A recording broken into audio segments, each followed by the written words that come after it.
तब एलीशा ने कहा, यहोवा का वचन सुनो। यहोवा यूं कहता है, कल इसी समय सोमरोन के फाटक में सआ भर मैदा 1 शकेल में और 2 सआ जौ भी 1 शकेल में बिकेगा। तब उस सरदार ने, जिसके हाथ पर राजा तकिया रख करता था, परमेश्वर के भक्त को उत्तम देकर कहा, सुन, चाहे यहोवा आकाश के झरोखे खोले तो भी क्या ऐसी बात हो सकेगी? उसने कहा, सुन, तू यह अपनी आंखों से तो देखेगा, परंतु उस अन्न में से कुछ खाने न पाएगा। 4 कोढ़ी फाटक के बाहर थे। वे आपस में कहने लगे, हम क्यों यहाँ बैठे बैठे मर जाएं? यदि हम कहें नगर में जाएं तो वह मर जाएंगे, क्योंकि वहाँ अकाल पड़ा है। यदि हम यहाँ बैठे रहें तो भी मर जाएंगे। इसलिए आओ हम आराम की सेना में पकड़े जाएं। यदि वे हमको जिलाए रखे तो हम जीवित रहेंगे, और यदि वे हमको मार डाले तो भी हमको मरना ही है। तब वे सांझ को आराम की छावनी में जाने को चले, और आराम की छावनी की ओर पहुंचकर क्या देखा कि वह कोई नहीं है, क्योंकि प्रभु ने आराम की सेना को रथों और घोड़ों की और भारी सेना की सी आहट सुनाई थी। और वे आपस में कहने लगे थे, सुनो, इज़राइल के राजा ने हित्ती और मिस्री राजाओं को वेतन पर बुलाया है कि हम पर चढ़ाई करें। इसलिए वे सांझ को उठकर ऐसे भाग गए कि अपने डेरे, घोड़े, गधे और छावनी जैसे कि तैसी छोड़ छाड़ अपना प्राण लेकर भाग गए। तब वे कोढ़ी छावनी की छोर के डेरों के पास पहुँचे। तब एक डेरे में घुसकर खाया पिया और उसमें से चांदी, सोना और वस्त्र लेकर छिपा रखा। फिर लौटकर दूसरे डेरे में घुस गए और उसमें से भी डेरे जाकर छिपा रखा। तब वे आपस में कहने लगे, जो हम कह रहे थे वह अच्छा काम नहीं है। यदि आनंद के समाचार का दिन परंतु हम किसी को नहीं बताते तो हम पौ फटने तक ठहरे रहें तो हमको दंड मिलेगा।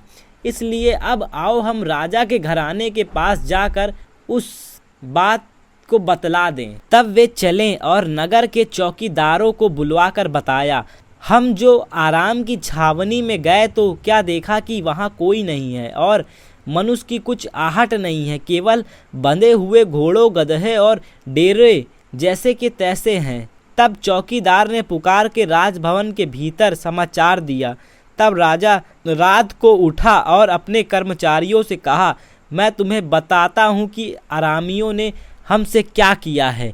वे जानते हैं कि हम लोग भूखे हैं, इस कारण वे छावनी में से मैदान में छिपने को यह कह कर गए कि जब वे नगर से निकलेंगे तब हम उनको जीवित ही पकड़कर नगर में घुसने पाएंगे। परंतु राजा के किसी कर्मचारी ने उत्तर देकर कहा, जो घोड़े नगर में बचे रहे हैं उसमें से लोग 5 घोड़े ले और उनको भेजकर हम हाल जान लें। वे तो इज़राइल की सब भीड़ के समान है जो नगर में रह गई है, वरन इज़राइल की जो भीड़ मर मिट गई है वे उसी के समान है। अतः उन्होंने 2 रथ और उसके घोड़े लिए और राजा ने उसको आराम की सेना के पीछे भेजकर और कहा, जाओ देखो। तब वे यरदन तक उसके पीछे चले गए और क्या देखा कि पूरा मार्ग वस्त्र और पात्रों से भरा पड़ा है, जिन्हें अरामी ने उतावली के मारे फेंक दिया। तब दूत लौटकर आए और राजा से कह सुनाया। तब लोगों ने निकलकर आराम के डेरों को लूट लिया और राजा और यहोवा के वचन के अनुसार 1 सा मैदा का शकेल में और 2 सना जौ 1 शकेल में बिकने लगा। अब राजा ने उस सरदार को, जिसके हाथ पर वह तकिया करता था, फाटक का अधिकारी ठहराया। तब वह फाटक में लोगों के पांवों के नीचे दबकर मर गया। यह परमेश्वर के भक्त के उस वचन के अनुसार हुआ जो उसने राजा के उसके यहाँ आने के समय कहा था। परमेश्वर के भक्त ने जैसा राजा से कहा था, कल ही इसी समय सोमरोन के फाटक में 2 सआ जो 1 शकेल में और 1 सा मैदा 1 शकेल में बिकेगा, वैसे ही हुआ। और उस सरदार ने परमेश्वर की भक्त को उत्तर देकर कहा, सुन, चाहे यहोवा आकाश के झरोखे खोले तो भी क्या ऐसी बात हो सकेगी? और उसने कहा था, सुन, तू यह अपनी आंखों से तो देखेगा परंतु उस अन्न में से खाने ना पाएगा। अतः उसके साथ ठीक वैसा ही हुआ। एत्सैव उस वह फाटक में लोगों के पांवों के नीचे दबकर मर गया। जिस स्त्री के बेटे को एलीशा ने जिलाया था उससे उसने कहा था कि अपने घराने समेत यहाँ से जाकर जहाँ कहीं तू रह सके वहाँ रह, क्योंकि यहोवा की इच्छा है कि अकाल पड़े और वह इस देश में रात वर्ष तक बना रहे। परमेश्वर के भक्त के इस वचन के अनुसार वह स्त्री अपने घराने समेत पलिश्तियों के देश में जाकर 7 वर्ष रही। 7 वर्ष के बीतने पर वह पलिश्तियों के देश में लौट आई और अपने घर और भूमि के लिए दुहाई देने को राजा के पास गई। राजा उस समय परमेश्वर के भक्त के सेवक गेहजी से बातें कर रहा था और उसने कहा, जो बड़े बड़े काम एलीशा ने किए हैं उनका मुझसे वर्णन कर। जब वह राजा ने यह वर्णन कर ही रहा था कि एलीशा ने एक मुर्दे को जिलाया।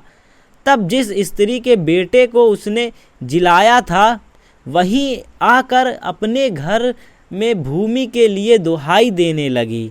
तब गेहजी ने कहा, हे प्रभु, हे राजा, यह वही स्त्री है और यही उसका बेटा है जिसे एलीशा ने जिलाया था।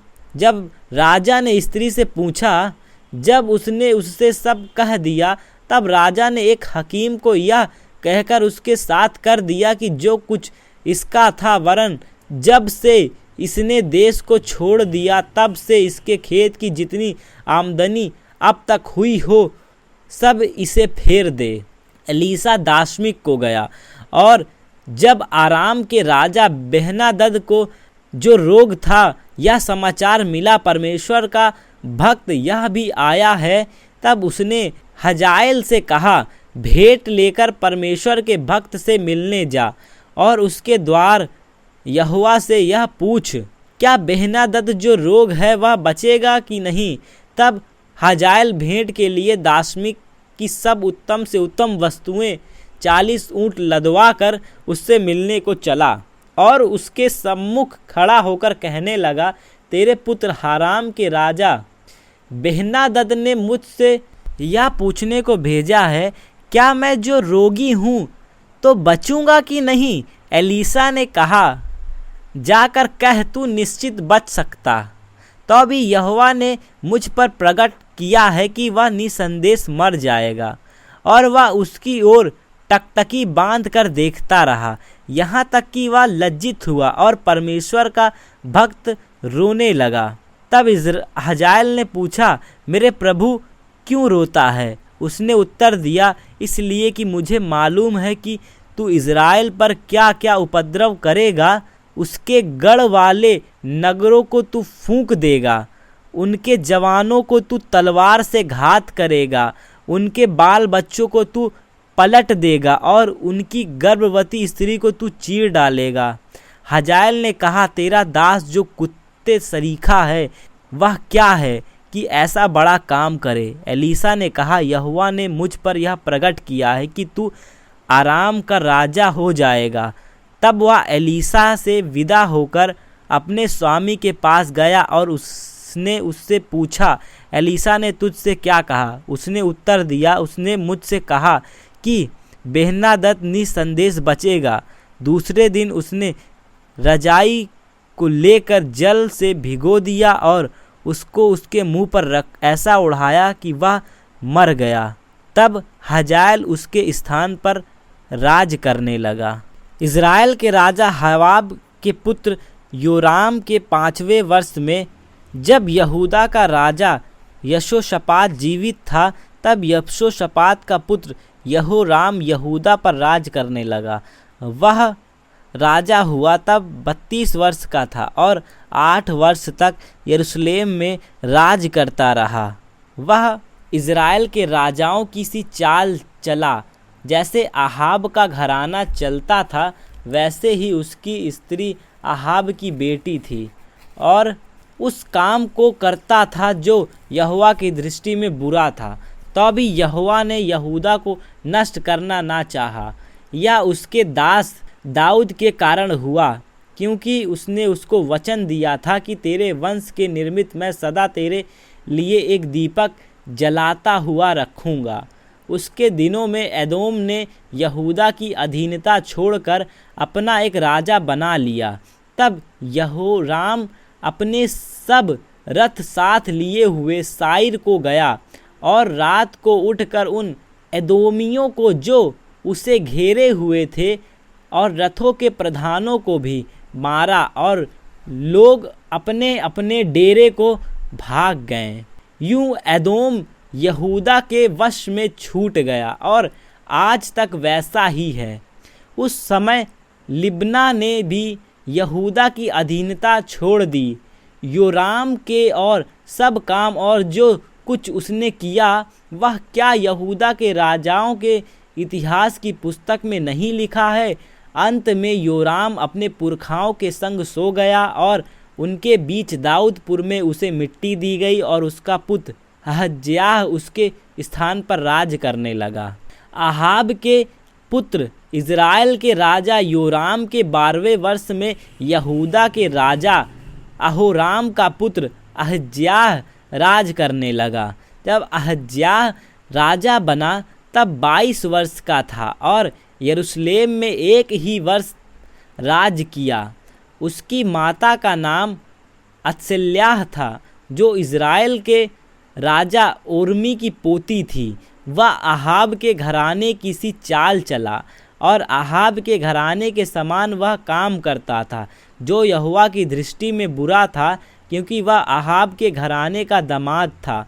वह आहाब के पुत्र योराम के संग गिलाद के रमोत में आराम के राजा हजाएल से लड़ने को गया और अरामियों ने योराम को घायल किया और राजा योराम इसलिए लौट गया कि इज़राइल में उन घावों का इलाज कराए जो उसको अरामियों के हाथ से उस समय लगे जब वह हजाएल के साथ लड़ रहा था।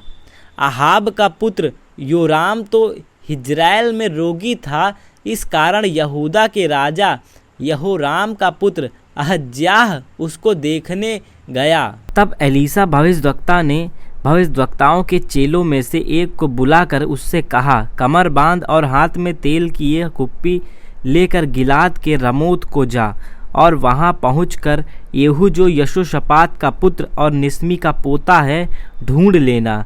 तब भीतर जा उसको खड़ा करा करके उसके भाइयों से अलग एक भीतरी कोठरी में ले जाना। तब तेल की यह कुप्पी लेकर उसको उसके सिर पर डालकर यह कहना, यहोवा यूं कहता है कि मैं इज़राइल का राजा होने के लिए तेरा अभिषेक कर देता हूँ। तब द्वार खोल कर भागना, विलंब न करना। तब वह जवान भविष्यद्वक्ता गिलाद के रमोत को गया। वहां पहुंचकर उसने क्या देखा कि सेनापति बैठे हुए हैं। तब उसने कहा, हे सेनापति, मुझे तुझसे कुछ कहना है। येहू ने कहा, हम सबों में किस से? उसने कहा, सेनापति तुझी से। तब वह उठकर घर में गया और उससे यह कहा कि सिर पर तेल डाला कि इज़राइल का परमेश्वर यहोवा यूं कहता है, मैं उसकी अपनी प्रजा इज़राइल पर राजा होने के लिए तेरा अभिषेक कर देता हूँ। तो तू अपने स्वामी आहाब के घराने को मार डालना, जिससे मुझे अपने दास भविष्यद्वक्ताओं के वरन अपने सब दासों के खून का जो ईजाबेल ने बहाया है पलटा मिले, क्योंकि आहाब का समस्त घराना नाश हो जाएगा और मैं आहाब के वंश के हर एक लड़के और इज़राइल में क्या बंधुआएं क्या स्वाधीन हर एक को नाश कर डालूंगा। और मैं आहाब का घराना नाबाद के पुत्र यरोबाम का सा और अरियाह के पुत्र बाशा सा कर दूंगा और ईजाबेल को इज़राइल की भूमि में कुत्ते खाएंगे और उसको मिट्टी देने वाला कोई न होगा। तब वह द्वार खोलकर भाग गया। तब येहू अपने स्वामी के कर्मचारियों के पास निकल आया और एक ने उससे कहा, क्या कुशल है? वह बावला क्यों तेरे पास आया था? उसने उनसे कहा, तुमको मालूम होगा कि वह कौन है और उससे क्या बातचीत हुई। उन्होंने कहा, झूठ है, हमें बता दे। उसने कहा, उसने मुझसे कहा तो बहुत, परंतु मतलब यह है कि यहोवा यूँ कहता है कि मैं इज़राइल का राजा होने के लिए तेरा अभिषेक कर देता हूँ। तब उन्होंने झट अपना वस्त्र उतार कर उसके नीचे सीढ़ी पर बिछाया और नरसिंगे फूंक कर कहने लगा, येहू राजा है। और येहू जो निस्मी का पोता और यहोशापात का पुत्र था, उसने यहोराम से राजद्रोह की घोषणा की।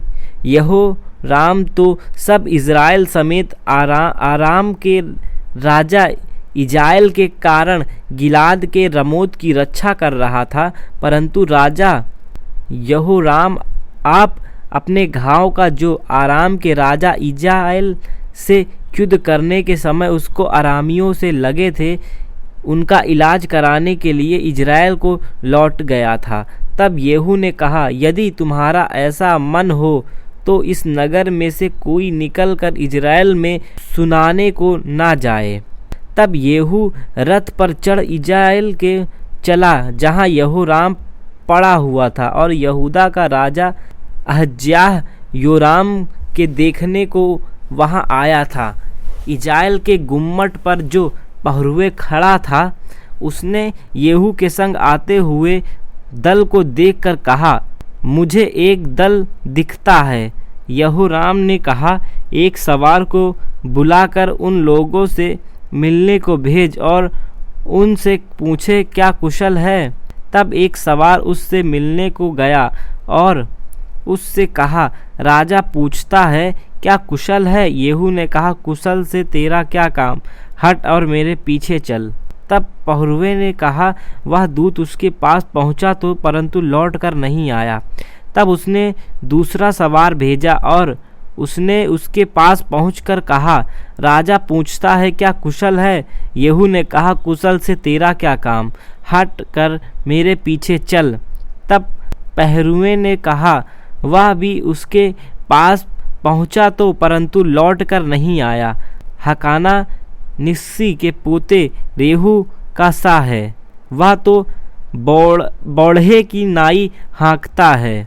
और यहोराम ने कहा, मेरा रथ जुतवा।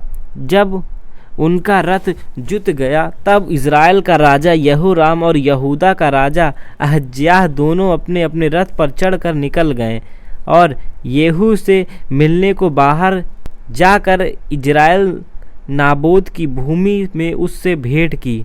येहू को देखते ही यहोराम ने पूछा, हे येहू, क्या कुशल है। येहू ने उत्तर दिया, जब तेरी माता इजाबेल छिनलापन और टोना करती रहे तब तक कुशल कहाँ। तब यहोराम रास फेर कर और अजहाल से कहा कि हे अजहाल, विश्वासघात है, भाग चल। तब येहू ने धनुष को कान तक खींचकर यहोराम के पखोड़े के बीच ऐसा तीर मारा कि वह उसका हृदय फोड़कर निकल गया और वह अपने रथ में झुककर गिर पड़ा। तब येहू ने बिदकर नाम अपने एक सरदार से कहा, उसे उठाकर इजरायली नाबोत की भूमि में फेंक दे। स्मरण तो कर कि जब मैं और तू हम दोनों एक संग सवार होकर उसके पिता आहाब के पीछे पीछे चल रहे थे, तब यहोवा ने उससे यह भारी वचन कहवाया था कि यहोवा की यह वाणी है कि नाबोत और उसके पुत्र जो खून हुआ उसमें मैंने देखा, और यहोवा की यह वाणी है कि मैं उस भूमि में तुझे बदला दूंगा। तो अब यहोवा के उस वचन के अनुसार इसे उठाकर उसी भूमि में फेंक दे। यह देखकर यहूदा का राजा अहज्याह भारी के भवन के मार्ग से भाग चला, और येहू ने उसका पीछा करके कहा, उसे भी रथ की पार मारो। तो वह भी इबलाम के पास की घूर की चढ़ाई पर मारा गया और मगदियों का तक भाग कर मारा गया। तब उसके कर्मचारियों ने उससे रथ पर यरूशलेम को पहुंचाकर दाऊदपुर में उसके पुरखाओं के बीच मिट्टी दी। अहज्याह तो आहाब के पुत्र यहोराम के 11वें वर्ष में यहूदा पर राज करने लगा था। जब येहू इजराइल को आया तब ईजाबेल यह सुन अपनी आँखों में सुरमा लगा अपना सिर संवार कर खिड़की में से झांकने लगी। जब येहू फाटक में हो कर आ रहा था तब उसने कहा, हे अपने स्वामी के घात करने वाले जिम्री, क्या कुशल है? तब उसने खिड़की की ओर मुंह उठाकर पूछा, मेरा और कौन है? कौन? इस पर 2-3 खोजों ने उसकी ओर झांका। तब उसने कहा, उसे नीचे गिरा दो। सो उसने उसको नीचे गिरा दिया और उसके लहू के कुछ छींटे भीत पर और कुछ घोड़े पर पड़े और उन्होंने उसको पांव से लताड़ दिया। तब वह भीतर जाकर खाने पीने लगा और कहा, जाओ उस श्रापित स्त्री को देख लो और उसे मिट्टी दो, वह तो राजा की बेटी है। जब वे उसे मिट्टी देने गए तब उसकी खोपड़ी, पाँवों और हथेलिया को छोड़कर उसका और कुछ न पाया। और सो उन्होंने लौटकर उससे कहा। तब उसने कहा, यह यहोवा का वचन है जो उसने अपने दाख तिस्बी इल्याह से कहलवाया था कि ईजाबेल का मांस इजराइल की भूमि में कुत्ते से खाया जाएगा और ईजाबेल की लोथ इजराइल की भूमि पर गाद की नाई पड़ी रहेगी, यहाँ तक कि कोई न कहेगा यह ईजाबेल है। आहाब के तो 70 बेटे पोते सोमरोन में रहते थे। सो येहू ने सोमरोन में उन पुरनियों के पास और जो इजराइल के हाकिम थे और जो आहाब के लड़के बालों के पालने वाले थे, उनके पास पत्र लिखकर भेजे कि तुम्हारे स्वामी के बेटे पोते तुम्हारे पास रहते हैं और तुम्हारे रथ और घोड़े भी हैं और तुम्हारे एक गढ़ वाला नगर और हथियार भी है। तो इस पत्र के हाथ लगते ही अपने स्वामी के बेटों में से जो सबसे अच्छा और योग्य हो उसको छांट कर उसके पिता की गद्दी पर बैठाओ और अपने स्वामी के घराने के लिए लड़ो। परंतु वे निपट डर गए और कहने लगे, उसके सामने 2 राजा भी ठहर ना सकेंगे, फिर हम कहाँ ठहर सकेंगे।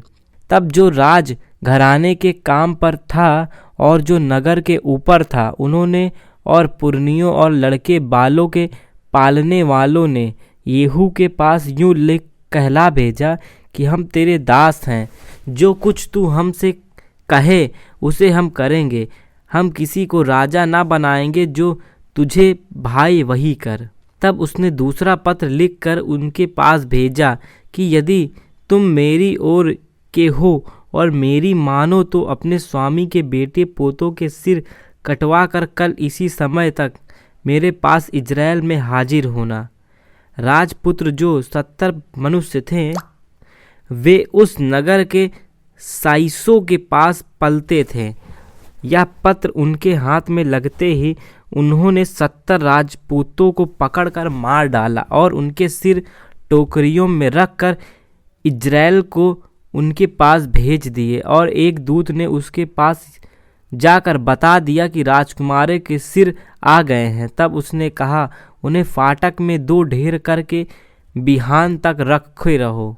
बिहान को उनके बाहर जा खड़े होकर सब लोगों से कह, तुम तो निर्दोष हो और मैंने अपने स्वामी से राजद्रोह की घोषणा करके उसे घात किया, परंतु इन सबों को किसने मार डाला। अब जान लो कि जो वचन यहोवा ने अपने दास एलिय्याह के द्वारा कहा था उसे उसने पूरा किया। जो वचन यहोवा ने आहाब के घराने के विषय कहा उसमें से एक भी बात पूरी हुए ना रहेगी। तब आहाब के घराने के जितने लोग इजराइल में मर गए उन सबों को और उसके जितने प्रधान पुरुष और मित्र और याजक थे उन सबों को येहू ने मार डाला, यहाँ तक कि उसने किसी को जीवित ना छोड़ा। तब वह वहाँ से चलकर सोमरोन को गया और मार्ग में चारवाहों के ऊन कतरने के स्थान पर पहुँचा ही था कि यहूदा के राजा अहज्याह के भाई येहू ने मिले और सब उससे पूछा, तुम कौन हो? तब उन्होंने उत्तर दिया, हम अहज्याह के भाई हैं और राजपूतों और राजमाता के बेटों का कुशल क्षेम पूछने को जाते हैं। तब उसने कहा, इन्हें जीवित पकड़ो। सो उन्होंने उनको, जो 42 पुरुष थे, जीवित पकड़ा और उन कतरने वालों के स्थान की बावली पर मार डाला। उसने उनमें से किसी को न छोड़ा। जब वह वहाँ से चला तब रेकाब का पुत्र यहोनादाब सामने से आता हुआ उसको मिला। उसका कुशल उसने पूछकर कहा, मेरा मन तो तेरी ओर निष्कपट है, सो क्या तेरा मन भी वैसा ही है? योनादाब ने कहा, हाँ ऐसा ही है। फिर उसने कहा, ऐसा हो तो अपना हाथ मुझे दे।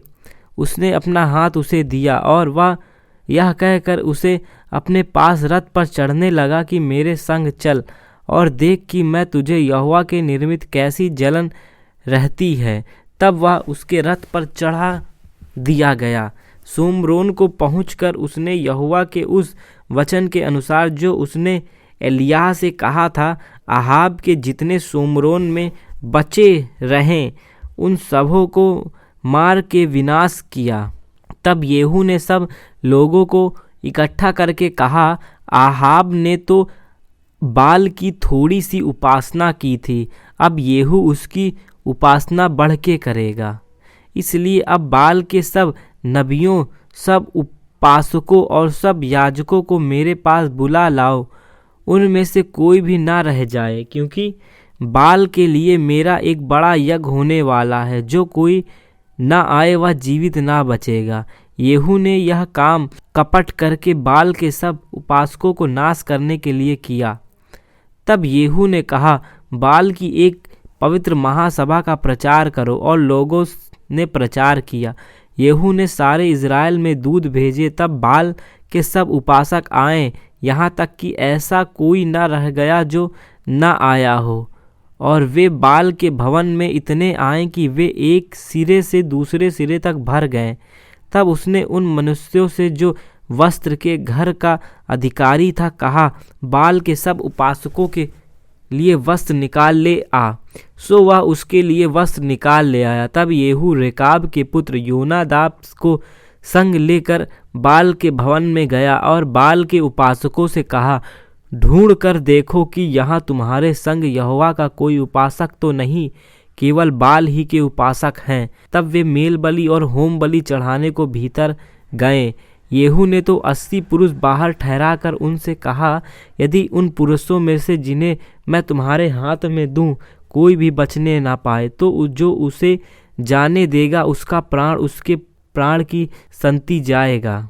फिर जब मेल बलि चढ़ चुका, तब येहू ने प्रभुओं और सरदारों से कहा, भीतर जाकर उन्हें मार डालो, कोई निकलने ना पाए। तब उन्होंने उन्हें तलवार से मारा और पहरुओं और सरदार उनको बाहर फेंक कर बाल के भवन के नगर को गए।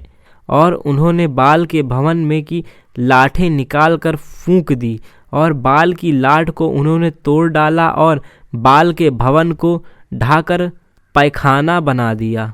और वह आज तक ऐसा ही है। यूं येहू ने बाल को इज़राइल में नाश करके दूर किया। तो भी नबात के पुत्र यरोबाम, जिसने इज़राइल से पाप कराया था, उसके पापों के अनुसार करने, अर्थात बेतेल और दान में के सोने के बछड़े की पूजा, उससे येहू अलग ना हुआ। और यहोवा ने येहू से कहा, इज़राइलियों की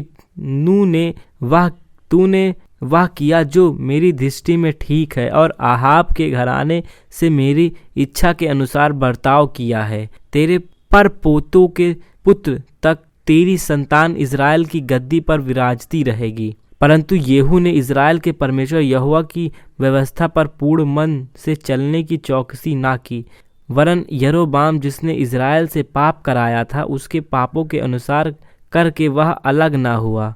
उन दिनों यहोवा इज़राइल को घटाने लगा, इसलिए हजाएल ने इज़राइल के उन सारे देशों में उनको मारा। यरदन से पूरब की ओर गिलाद का सारा देश और गद्दी और रूबेनी और मनरस्से का देश, अर्थात अरोएर से लेकर जो अर्नोन की तराई के पास है, गिलाद और बशान तक, येहू के और सब काम और जो कुछ उसने किया और उसकी पूर्ण वीरता, यह सब क्या इज़राइल के राजाओं के इतिहास की पुस्तक में नहीं लिखा है? निदान येहू अपने पुरखाओं के संग सो गया और सोमरोन में उसको मिट्टी दी गई और उसका पुत्र यहोआहाज उसके स्थान पर राजा बना। येहू के सोमरोन में इज़राइल पर राज करने का समय तो 28 वर्ष का था। जब अहज्याह की माता अत्सल्याह ने देखा कि मेरा पुत्र मर गया है, तब उसने पूरे राजवंश को नाश कर डाला। परंतु यशोशेबा को राजा योराम की बेटी और अहज्याह की बहन थी। उसने अहज्याह के पुत्र योआश को घात होने वाले राजकुमारों के बीच में से चुनकर ढाई समेत बिछौने रखने की कोठरी में छिपा दिया और उन्होंने उसे अत्सल्याह से ऐसा छिपा रखा कि वह मारा न गया, और वह उसके पास यहोवा के भवन में 6 वर्ष छिपा रहा और अत्सल्याह देश पर राज करती रही। 7वें वर्ष में यहोयादा ने जल्लादों और पहरुओं के शतपतियों को बुला भेजा और उनको यहोवा के भवन में अपने पास ले आया और उनसे वाचा बांधी और यहोवा के भवन में उनको शपथ खिलाकर उनको राजपुत्र दिखाया। और उसने उन्हें आज्ञा दी, एक काम करो, अर्थात तुम में से 1/3 लोग जो विश्राम दिन को आने वाले हो वह राजभवन के पहरे की चौकसी करें, और 1/3 लोग सूर नामक फाटक में ठहरे रहें, और 1/3 लोग पहरुओं के पीछे के फाटक में रहें। यूँ तुम भवन की चौकसी करके लोगों को रोके रहना, और तुम्हारे 2 दल अर्थात जितने विश्राम दिन को बाहर जाने वाले हों वह राजा के आसपास होकर यहोवा के भवन की चौकसी करें। और तुम अपने अपने हाथ में हथियार लिए हुए राजा के चारों ओर रहना, और जो कोई पंक्तियों के भीतर घुसना चाहे वह मार डाला जाए, और तुम राजा के आते जाते समय उसके संग रहना। यहोयादा याजक की इन सब आज्ञाओं के अनुसार शतपतियों ने किया। वे विश्राम दिन को आने वाले और जाने वाले दोनों दलों के अपने अपने जनों को संग लेकर यहोयादा के याजक के पास आए। तब याजक ने शतपतियों को राजा दाऊद के बर्छे और ढाले जो यहोवा के भवन में दी थी, इसलिए वे पहरुओं अपने अपने हाथ में हथियार लिए हुए भवन के दक्षिण कोने से लेकर उत्तरी कोने तक वेदी और भवन के पास राजा के चारों ओर उसकी आड़ करके खड़े हुए। तब उसने राजकुमार को बाहर ला कर उसके सिर पर मुकुट और साक्षी पत्र धर दिया। तब लोगों ने उसका अभिषेक करके उसको राजा बनाया।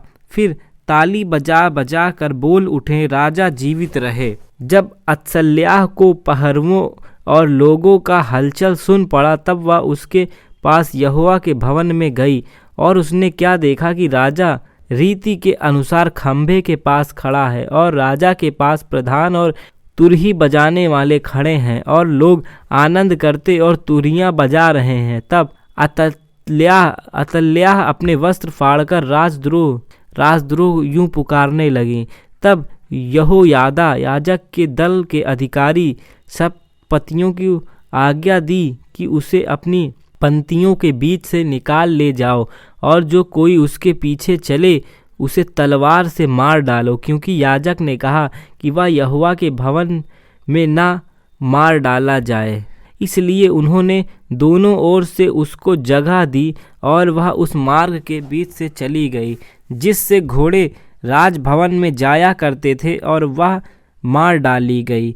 तब यहोयादा ने यहोवा के और राजा प्रजा के बीच यहोवा की प्रजा होने की वाचा बांधी, और उसने राजा और प्रजा के मध्य में वाचा बांधाई। तब सब लोग ने बाल के भवन को जाकर ढा दिया और उसकी वेदियां और मूर्तें भली भांति तोड़ दी, और मातान नामक बाल के याजक को वेदियों के सामने ही घात किया, और याजक ने यहोवा के भवन पर अधिकारी ठहरा दिया।